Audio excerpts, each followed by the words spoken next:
Imagine it is winter of 2016 and you have just watched 12 consecutive weeks of an original anime that is consistently topping the charts every week. There is an overwhelming amount of merch being made. It is one of the highest selling anime from its year. And only a few months after it airs, you receive confirmation that you are getting a movie sequel expected for release in 2019. Now, imagine it is 2023 and you still don't have that movie. Oh wait, that's reality, because that's exactly what happened with Yuri on Ice.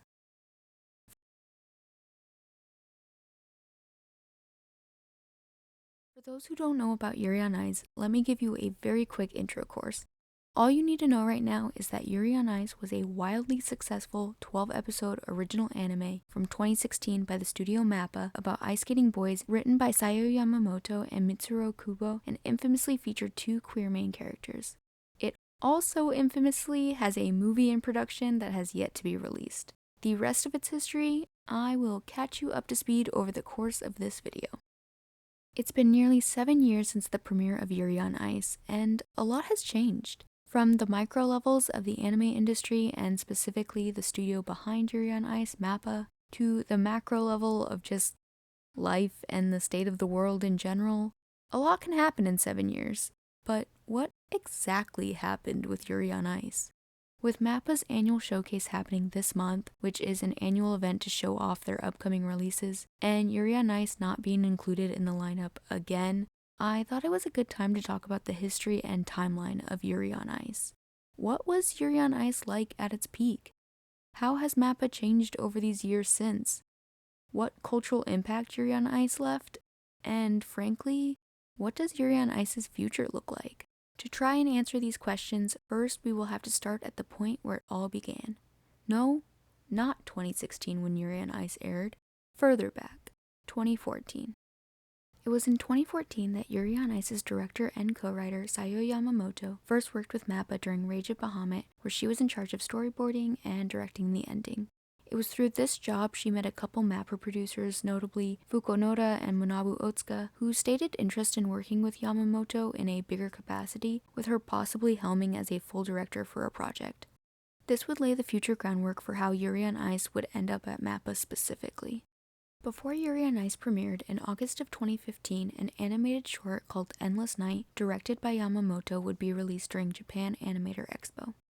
This short had a very similar basic premise as Yuri on Ice, about a young skater looking up to and working towards catching up to a professional skater. This definitely ushered in the direction that Yamamoto would take Yuri on Ice in the following year. Not to mention, it was through this project that Yamamoto would work with professional figure skater Kenji Miyamoto, who was in charge of choreographing for both Endless Night and later Yuri on Ice. Yamamoto would also work with Eiji Abuko, who was the key animator director of the short and would later work on Yuri on Ice's figure skating key animation. I do want to point out that during my research, I found it extremely difficult to find this short from official means. And by difficult, I mean I couldn't find it again. All links to the original streaming and event page have now been replaced by a listing for some kind of pet antibacterial medication. So now it seems the only way to watch this short is through repostings elsewhere online. But I still wanted to mention it because I think it's important to Yuri on Ice's past. On March 26, 2016, Yuri on Ice would release its first animated promotional video. The anime series would then premiere its first episode in October of 2016, set to air for 12 episodes. When Yuri on Ice started, it was instantly something different. It had a hook and it got people talking. Over the weeks, it garnered a lot of attention for how bold it was in expressing its relationship between two of the leads, Yuri and Victor. And there was a sense of, how far are they actually gonna go with this? Because up to this point, there were a lot of anime that did something more like a bait or fan service rather than actual gay representation. Not to say that there weren't any gay anime, but it was considered a niche that wasn't always treated with the highest sincerity. But over the weeks of Yuri on Ice airing, it became a lot clearer that this was going to be different. I can't really express in words the feeling that Yuri on Ice brought while airing and the kind of community it cultivated, because this was not a niche anime by any means. This was a global success. You had world-class figure skaters like Johnny Weir and Evgenia Medvedeva, among many others, watching and openly talking about and praising the anime throughout its run. Because the accuracy of ice skating as a sport in Yuri on Ice was a big highlight. It was obvious that the writers Sayo Yamamoto and Mitsuru Kubo were fans of the sport, and because of their passion towards ice skating, it brought in a lot of professional ice skaters as fans. And as both an anime and ice skating fan, it was a fandom experience that I really haven't felt recreated since. And it's hard to explain what it was like watching it week to week, because you have to remember that this was an anime original. There was no light novel or manga to find out what would happen next, and I think there was this fandom unity that was created in the unknown. Which sounds like an obvious thing for an original anime, but every week was a new surprise, and when people thought they were getting baited like usual, it was a welcome surprise when these doubts were eased, because we would go from an intimate conversation to an actual kiss to then exchanging rings. Nowadays, almost every anime season contains a popular LGBT anime, but that wasn't always the case in 2016. While the times are different in general now than they were back then, I also want to give credit where credit is due to Yuri on Ice. Because I honestly do believe that Yuri on Ice helped pave the way for more legitimate, explicit gay representation in anime that was different than a lot of its predecessors. I think one of the biggest examples that followed was Banana Fish, which is a manga from the 80s that got an adaptation in 2018, also by MAPPA. But I think it also opened the doors for a lot of other anime that we might not have been able to see otherwise, such as Given, Sasaki and Miyano, or Bloom Into You. Because what Yuri on Ice did was groundbreaking for anime at its time, and I don't want to discount what it did for anime of its kind. At the end of the day, the anime industry is a business surrounding money, and Yuri on Ice was able to show with dollars just how much money could be made in these types of stories as well. Anime is a business first and foremost. While a lot of anime are made to promote their source material like manga or light novels, when it comes to an original anime, merchandise and Blu-ray sales mean even more. Blu-rays are not cheap in Japan. Anime are often divided up and bundled with 2 to 3 episodes per disc, and the discs can run about $80 each. For a 12-episode anime, that would mean a series could cost nearly $500. But a lot of anime fans buy it because it supports the series and it's a way of speaking with your money. For an anime original series, that could mean the difference between a sequel or not. And Yuri on Ice fans showed up for those DVD and Blu-ray sales. Each volume of the Yuri on Ice DVDs and Blu-rays topped the Oricon sales charts and outsold massive series like One Piece and Love Live. For the first volume alone, which contained only episodes 1 and 2, it was first reported that it sold 35,000 units in its first week, which is actually a lot for anime standards. But then they came out and reported, oops, we made a little mistake, and it wasn't actually 35,000 units. It was 50,000.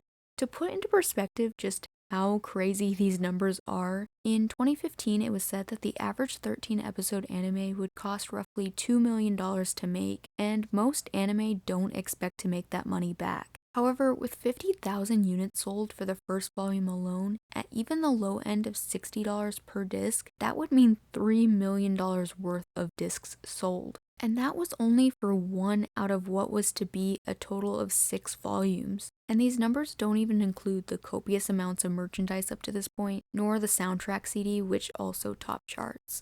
And sales stayed pretty consistent for the other volumes as well, with the last volume selling the highest amount yet. And up to the first week of the final volume's sales, the franchise was already at nearly 400,000 discs sold total. For 2017 as a whole, Yuri on Ice was the 8th best-selling franchise in Japan. Considering everything above it was either a gacha franchise, a popular shonen with both manga and anime, or Your Name, to have an original anime series in the top 10 is massively successful. And there was new merch being made weekly, and every type of merch, not just keychains and buttons, no, I'm talking fabric mist, underwear, bedding, you name it, Yuri on Ice was on it. Not to mention, each episode meant breaking both Crunchyroll servers and Tumblr every week. Which brings us to the beginning of why all of that makes everything that has happened since even more confusing. In April of 2017, Yuri on Ice held an exhibition event called Yuri on Stage. This was the kind of event that a lot of popular anime hold, where they usually invite voice actors or staff to come and talk to fans about the series. And it was at this event where they officially announced the sequel project, a Yuri on Ice movie. Everyone was stoked.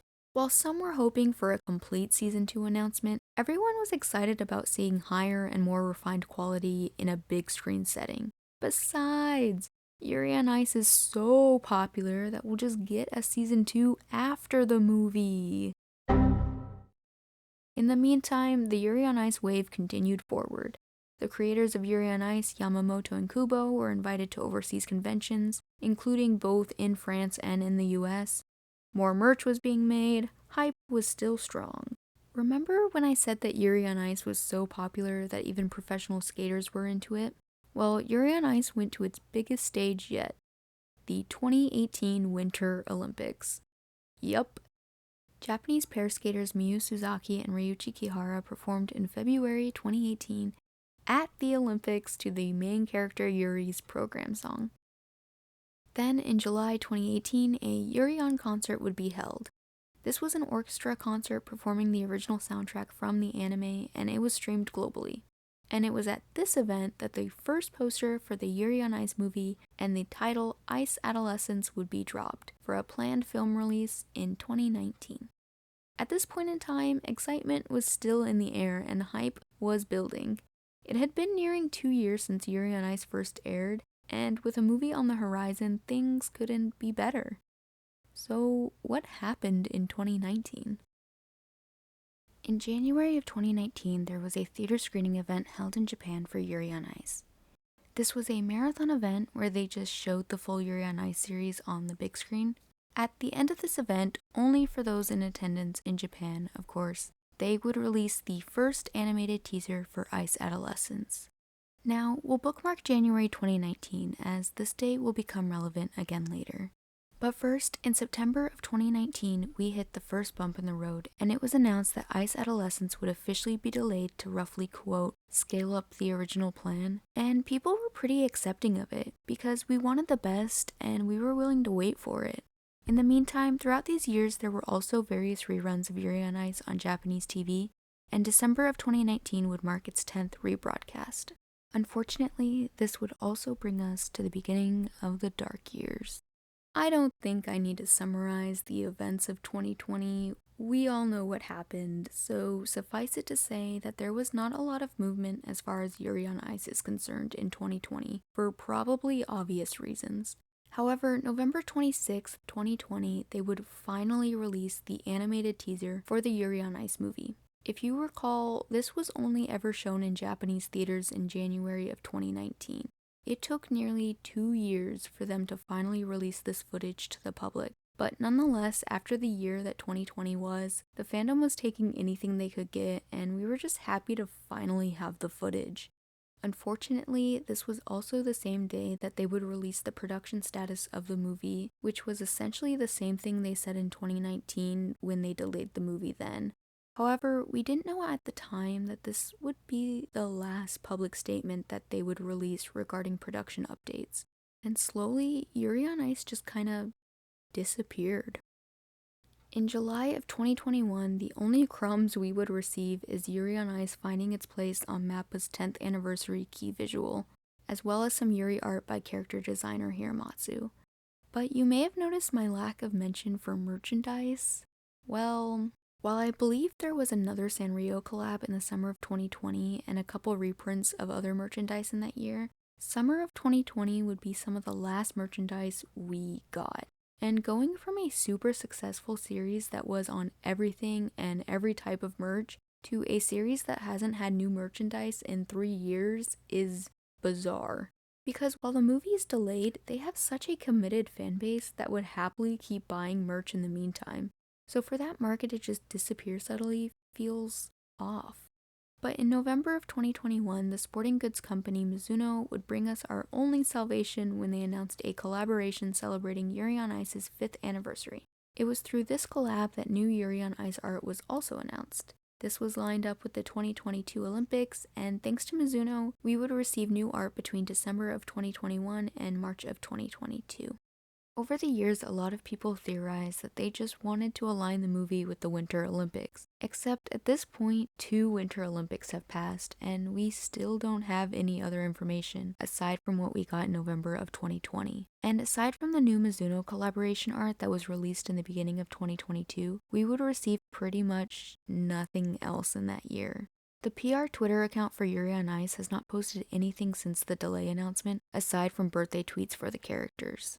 They do casually have an update on the movie site, which is essentially the same, "we're still working on it," but this is never posted on their social media pages. But while we're on the subject of social media, let's discuss the topic. What is the official social media space around Yuri on Ice like? Well, basically non-existent as well. Yamamoto was never really present on social media, but Kubo was relatively active in the early days. But at some point over the years, she locked her main Twitter account and now has the bio, quote, "This account is inactive for a while. Now at work, #Ice Adolescence." And her Yuri on Ice only Twitter has been completely inactive since November 26, 2020, the same day that the teaser and delayed announcement was released. And I'm not sure at what point, but her Instagram has also been deactivated. As for other staff, some animators and creatives have worked on the other MAPPA projects in the meantime, such as Yuri on Ice's character designer Hiramatsu, who would also work on Jujutsu Kaisen's anime character designs. With not much movement in 2022, and we're now about halfway through 2023, and Yuri on Ice still not being in the lineup for the MAPPA showcase, I think we need to talk about MAPPA as a whole and its current state of affairs. I've alluded to it a bit prior, but MAPPA has changed a lot since their conception, but even more so since 2016 specifically. MAPPA was started in 2011 by Masao Maruyama, who decided to leave Madhouse after over 40 years. In its early days, MAPPA produced more low-key and niche projects, such as Kids on the Slope, and original works like Terror in Resonance and eventually Yuri on Ice in 2016. Except Maruyama would leave MAPPA in 2016, right before the start of Yuri on Ice.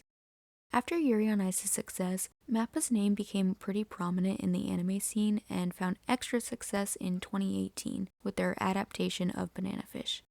But 2020 would be a major turning point for MAPPA.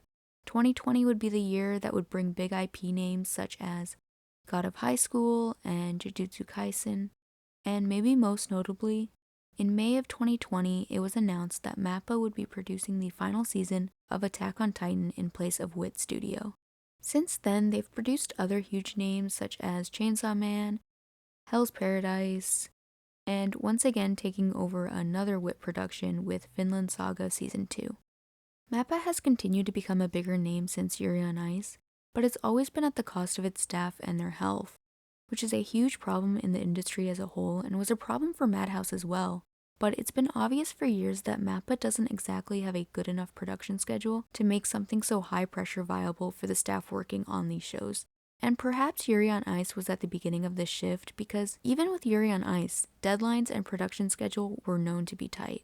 But MAPPA was originally started because Maruyama saw Madhouse growing into a studio that was limiting creativity and becoming more of a capitalistic venture. So there is an extreme irony to the fact that MAPPA has become exactly the same thing that it was created to get away from. All of this to say, where does this leave Yuri on Ice's future? I don't know. I wish I could conclude this video with something more conclusive or positive, but I know that MAPPA doesn't seem to be slowing down, and I fear that this will become a continuous cycle where Yuri on Ice is pushed off to the side in favor of other IPs. But I genuinely just hope that the people working on these shows stay healthy. I think I can speak for a lot of fans in saying that we never really had a problem with waiting if it meant getting a higher quality movie and a healthy production schedule for the staff. However, it is demoralizing to not get any kind of new update since 2020, and the trailer we did finally receive had been finished nearly 2 years prior to that public release. There is certainly a somber and emptiness to be had watching Yuri on Ice's presence everywhere to now being kind of swept under a rug and left in the dark. There's a lot to say about Yuri on Ice and what made it as special as it was for its time. It was a positive light in a time that a lot of people needed it. It was giving LGBT representation in a medium that wasn't always represented. It was an original anime that found record-breaking success and a very passionate fan base. And it was a story filled with love and admiration towards the sport it was centered around, written by 2 women. But I can say that I miss Yuri on Ice. I miss the oddly nostalgic feelings and childlike joy that it brought me waiting for episodes weekly, and I miss the very unique fandom culture that was built around Yuri on Ice. But it has been 7 years since, and a lot has changed. Time will continue to ebb and flow as it always has. But for me and many, many others, Yuri on Ice will always have a place to come back to. We just wish it wasn't such a long parting. So for now, I can only say that I hope we can meet again soon.